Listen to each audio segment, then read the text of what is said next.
मजबूरी के मारे एक लड़के को अपने शहर से सैकड़ों मील दूर नौकरी के लिए जाना पड़ता है।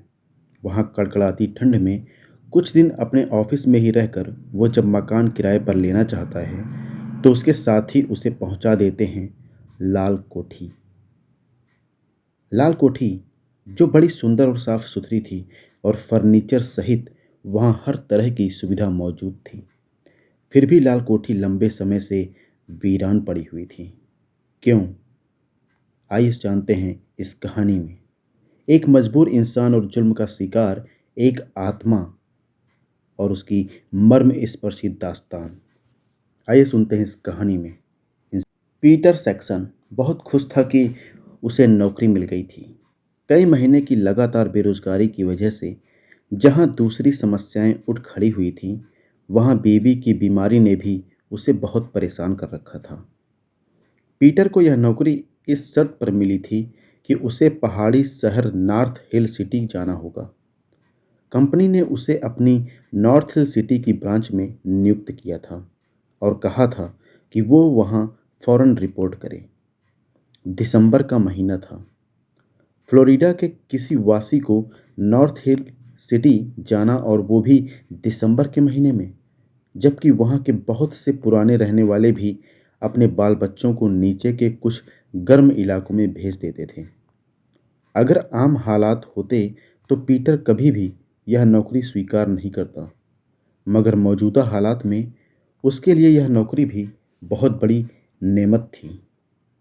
बीवी बच्चों ने उससे कहा था कि नॉर्थ हिल की सर्दी आप कैसे बर्दाश्त करेंगे, मगर पीटर ने बहुत दृढ़ संकल्प से जवाब दिया था, बेरोजगारी की यातना से तो यह यातना कम ही होगी। पीटर नॉर्थ हिल चला आया। उसकी आमद पर नॉर्थ हिल ब्रांच के लोगों को हैरत हुई थी। यह कैसा पागल आदमी है, रगों में खून जमा देने वाली सर्दी में नॉर्थ हिल चला आया है। कुछ लोगों का यह भी यकीन था कि यह यहाँ टिकेगा भी या नहीं। दरअसल नॉर्थ हिल ब्रांच के लोग बाहरी लोगों को देखना पसंद नहीं करते थे। कुछ दिन पीटर अपने ऑफिस में ही रहा। वहाँ की सर्दी वो बड़ी हिम्मत और सब्र से बर्दाश्त करता रहा। पीटर साहब, यहाँ दफ्तर में तो आप ठिठुर कर रह जाएंगे, ऑफिस के एक साथी ने कहा था। आप किसी घर का प्रबंध क्यों नहीं कर लेते? यह साथी उम्र में पीटर से छोटा था।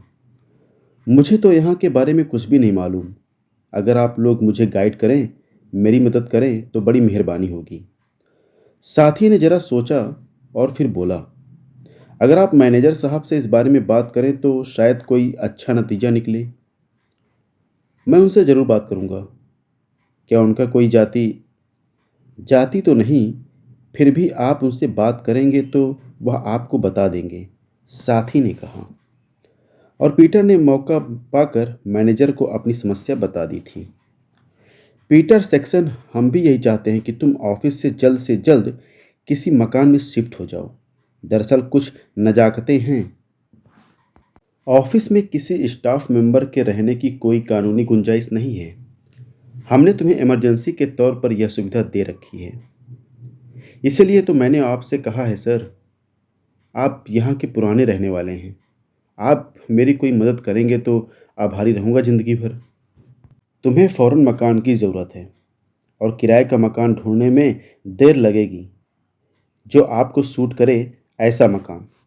हाँ, अगर तुम मैनेजर बात अधूरी छोड़कर खामोश हो गया। पीटर ने उत्सुकता से पूछा, जी, आप कहते कहते रुक क्यों गए, कहिए। एक जगह है तो मैनेजर फिर रुक गया। फिर बगैर टोके उसने अपनी बात आगे बढ़ाई, बशर्ते कि तुम वहाँ रह सको। क्यों? वहाँ ऐसी क्या बात है? बात तो कोई खास नहीं, बस कुछ लोगों ने बात का बतंगड़ बनाकर अच्छे भले मकान को। मैनेजर फिर कहता कहता रुक गया। पीटर अंदर ही अंदर झुंझला गया। यह इन्हें बातें अधूरी छोड़ने की क्या बीमारी है, उसने सोचा। एक मकान है तो। मैनेजर फिर बोला, वो हमारी कंपनी की ही प्रॉपर्टी है, बहुत अच्छा मकान है। तुम जाओ, देखो कि वह तुम्हें सूट करता है या नहीं। उसका किराया और दूसरी कंडीशन क्या होगी सर? तुम जाओ, 2-4 दिन वहाँ रहो, तुम्हारी पसंद पर पूरा उतरता है या नहीं, उसके बाद सभी मामले तय कर लिए जाएंगे। फिर मैनेजर ने घंटी बजाई थी और चौकीदार को बुलाकर कहा था, जॉनसन, पीटर साहब को छुट्टी के बाद लाल कोठी पहुंचा देना। उसने पीटर की तरफ इशारा किया। जी सर, जॉनसन ने अर्थपूर्ण मुस्कुराहट के साथ कहा था। थोड़ी देर में ही ऑफिस में सबको मालूम हो गया था कि शाम को पीटर ऑफिस में रहना छोड़कर लाल कोठी में शिफ्ट हो जाएगा। ऑफिस के लोगों की इस बात पर प्रतिक्रिया पीटर की समझ से बाहर थी।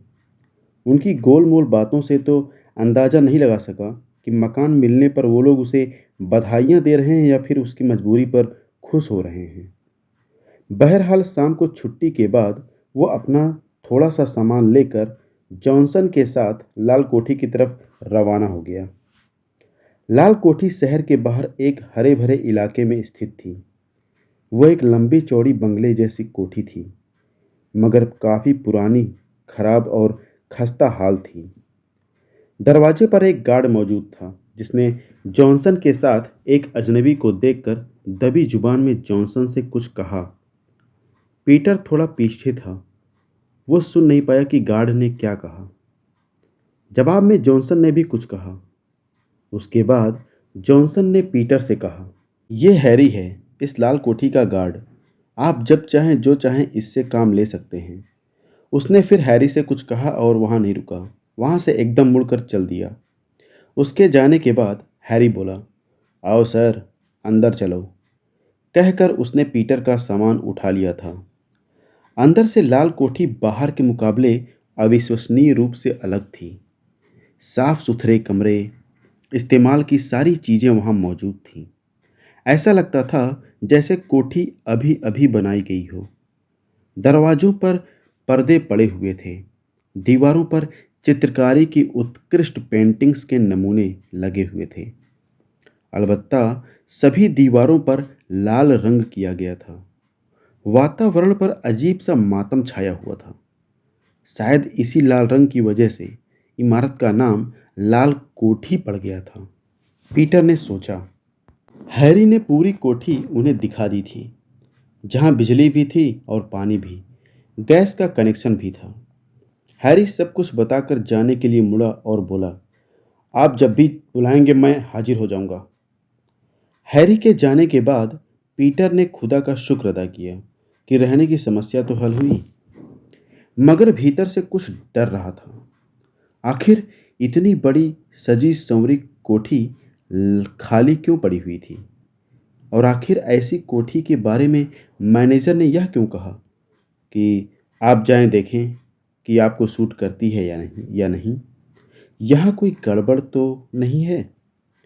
पीटर ने सोचा, फिर खुद ही बड़बड़ाया, जहाँ मेरी हालत ने मुझे नॉर्थ हिल आने पर मजबूर कर दिया है, इस मौसम में भी, वहाँ इस घर में रिहाइश की बर्दाश्त करनी पड़ेगी, चाहे कुछ भी हो। वो अपने साथ रात के खाने और सुबह के नाश्ते का इंतजाम भी करके लाया था। थोड़ी देर तो नर्म और गर्म बिस्तर पर आराम से लेटा रहा और आने वाले हालात के बारे में सोचता रहा। बाल बच्चों के लिए क्या कुछ नहीं करना पड़ता। उसने फिर खुदा का शुक्र किया कि जैसी भी हो कम से कम नौकरी तो मिली। ओ खुदा, अब आगे भी मेरे कदम डगमगाने मत देना। थोड़ी देर बाद पीटर ने अपना लाया हुआ खाना खाया।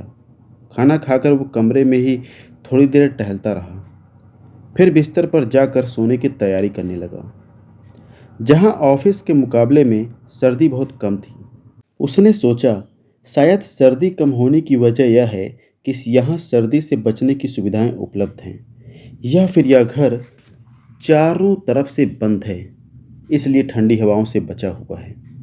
थोड़ी देर बाद ही पीटर आरामदेह बिस्तर पर मजे से खर्राटे भर भर रहा था। वो न जाने कितनी देर तक सोता रहा।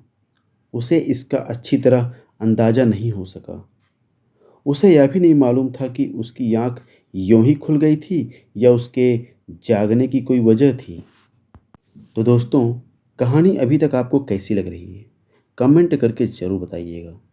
अगर कहानी अच्छी लग रही है तो लाइक करिए, शेयर करिए और प्लीज़ प्लीज़ प्लीज़, अगर आप चैनल पर नए हैं तो चैनल को सब्सक्राइब ज़रूर कर दीजिएगा।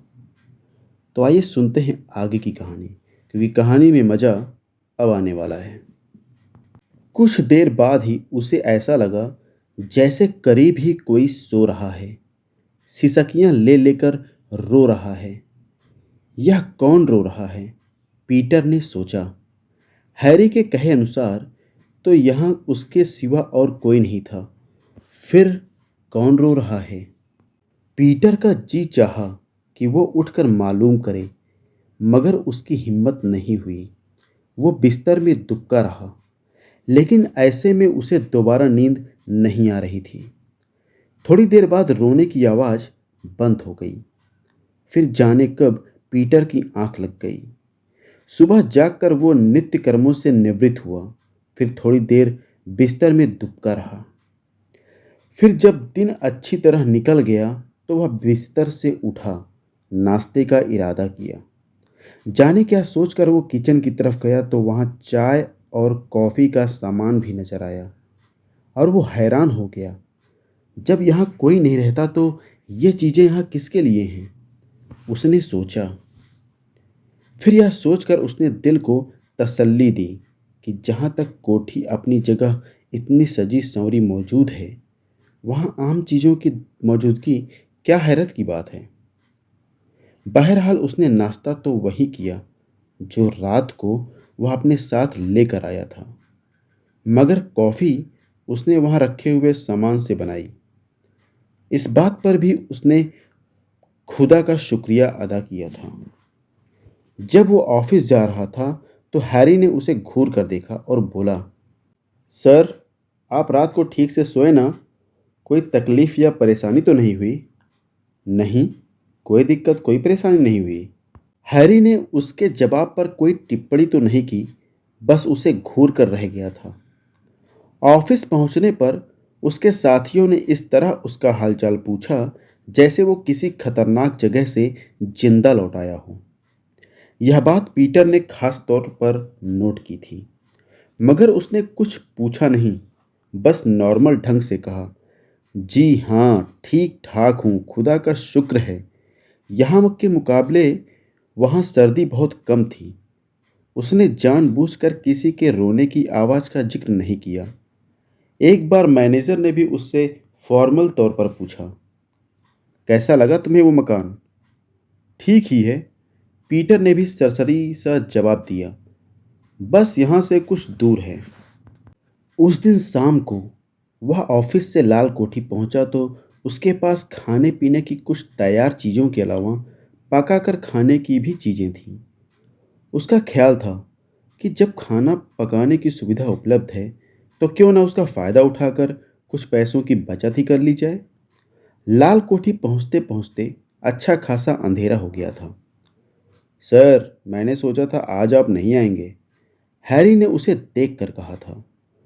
तुमने ऐसा क्यों सोचा था हैरी? पीटर ने पूछा। पता नहीं, बस यूं ही दिमाग ने सोच लिया था।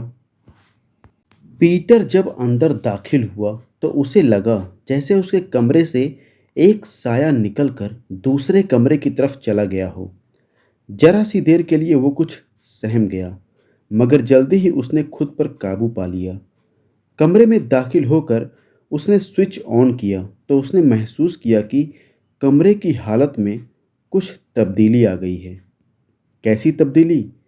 यह बात फौरन उसकी पकड़ में ना आ सकी, मगर धीरे धीरे बात उसकी समझ में आने लगी। ऑफिस जाते हुए उसने कपड़े बदले थे और उतारे हुए कपड़े अपनी आदत के अनुसार कुर्सी पर डाल दिए थे। लिहाफ और कंबल बगैर तह किए वहीं छोड़ दिए थे, बिस्तर पर, जो अब सलीके से तह किए हुए थे, जबकि उतारे हुए कपड़े उसे बाथरूम में लटके हुए मिले थे। कमरे में ऐसी ही कुछ और तब्दीलियां भी उसे महसूस हुई। वो अंदर से कुछ डर भी रहा था कि ये चक्कर क्या है। इन तब्दीलियों से दोस्ताना बर्ताव का पता चल रहा था। उसने सोचा, फिर डरने की क्या बात है। रात को पीटर जरूरी कामों से निपटकर खाना पीना खाकर बिस्तर पर लेट गया और सोचने लगा, अगर मेरी आस्था सच्ची है तो खुदा मेरी रक्षा करेगा, क्योंकि इन परिस्थितियों से मैं सिर्फ अपने परिवार के लिए गुजर रहा हूँ। यह सोचकर उसके दिल और दिमाग को शांति मिल गई और वो आराम से नर्म गुदगुदे बिस्तर पर सो गया। सुबह जरा पहले उसकी आंख खुल गई। वो बाथरूम गया और जब बाहर निकला तो उसे कल रात की जैसी ही रोने की आवाज़ सुनाई देने लगी। आज ये आवाज़ उसके बहुत ही करीब से आ रही थी। पीटर को करीब से आवाज़ आने की वजह से अंदाज़ा हुआ कि यह किसी औरत के रोने की आवाज़ थी। तो दोस्तों, क्या हुआ पीटर के साथ? उस लाल कोठी में उसके साथ क्या हुआ?